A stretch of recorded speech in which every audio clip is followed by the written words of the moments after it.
The ongoing tariff war between Canada and the United States is having a significant impact on Canadians and Canadian companies right across the country and in sector after sector. Now, if you were watching a few weeks ago, had a conversation with the man who runs Chapman's Ice Cream, which was, let me remind you, it is Canada's only national Canadian-owned ice cream brand. And that's why we spoke with Chapman's originally. Said we'd keep in touch and find out how things were going at the company. And there are new developments that are really interesting this morning. So back with us is the Chief Operating Officer, Ashley Chapman. Good morning and good to see you again. Good morning, Heather. How are you doing? We were talking about when things were kind of, in the air and threatened, but now tariffs and retaliatory tariffs are here. How are you and everybody at the company doing, Ashley? We're tired. It's like a strange Canadian version of Groundhog Day, that movie, where every morning you wake up and things are different but the same at the same time. It's insane. And all the changes so quickly, back and forth and in and out. And because of what's going on with the tariffs and the retaliatory measures, as I mentioned, you've had to make some really significant business decisions. Let's help everybody understand. Within Chapman's Ice Cream, what supplies, what ingredients have been coming to you from the United States? Well, the first round of tariffs, the financial implications were unfortunate, but they weren't that bad. It's the next round of tariffs that we're really worried about. That's supposed to fall March, maybe at the beginning of April. April 2nd? April 2nd, okay, yes. We'll see. It seems to change daily. So yeah, we're really concerned about that. We of course supply all of our nuts, our pecans, walnuts, almonds from the States, some of our stabilizers for our products. There's just a huge list of things that are going to be affected.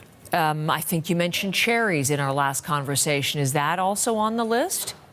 Absolutely. And like every other food producer in Canada, we're trying to load up and bring up as many loads as we can, as well as we're reaching out to international suppliers to see if we can sign some agreements going forward to make sure we have the same quality and a better price as we go forward through this madness from the States.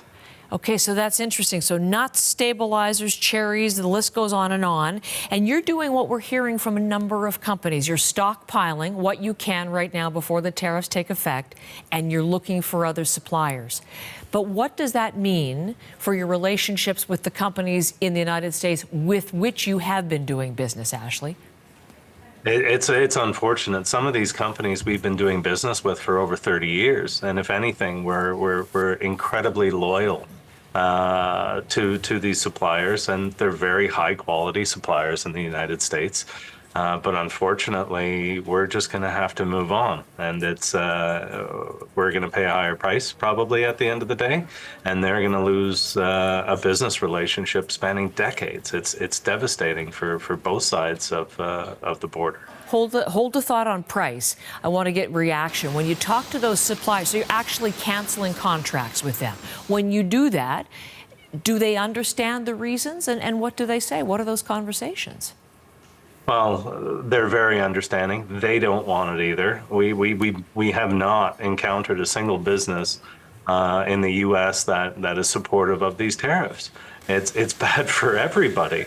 It should be a no-brainer to roll these back and just continue on with things that are governed by the agreements between our two nations, the trade agreements that Trump himself negotiated last time, the new USMCA or whatever it's called. CUSMA here, yes. Yeah, CUSMA here, USMCA over there. It's just it's senseless, and there's no point to this.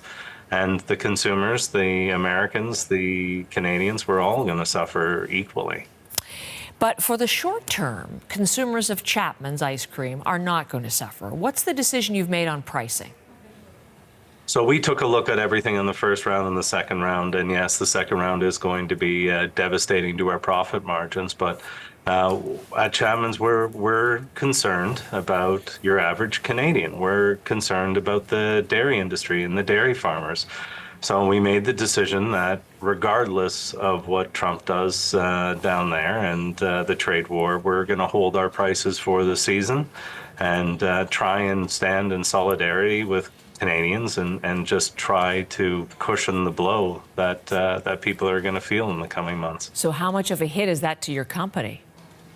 It's not good. There's an erosion of my margin that I don't want, but at the same time, Chapman's is in a unique position. My board of directors is me, my mother, and my father. So these decisions can be made quickly, and we're going to continue to pay our employees a living, thriving wage, and we're going to hold our prices, and the Chapman family will suffer, but we need to do our part, so we're happy to do it. Do you think it'll be offset at all, Ashley? We were talking last time when really this sort of buy Canadian movement was taking off. And I'm wondering if you've noticed an increase in sales, which might, from a bottom line perspective, compensate for the price increases to you on that end. Yeah, well, timing is everything in life, and we made the decision last year that we were going to expand because our factory's nearing capacity. So not only are we dealing with the trade war, we're dealing with building a giant building during a trade war, which is a lot of fun.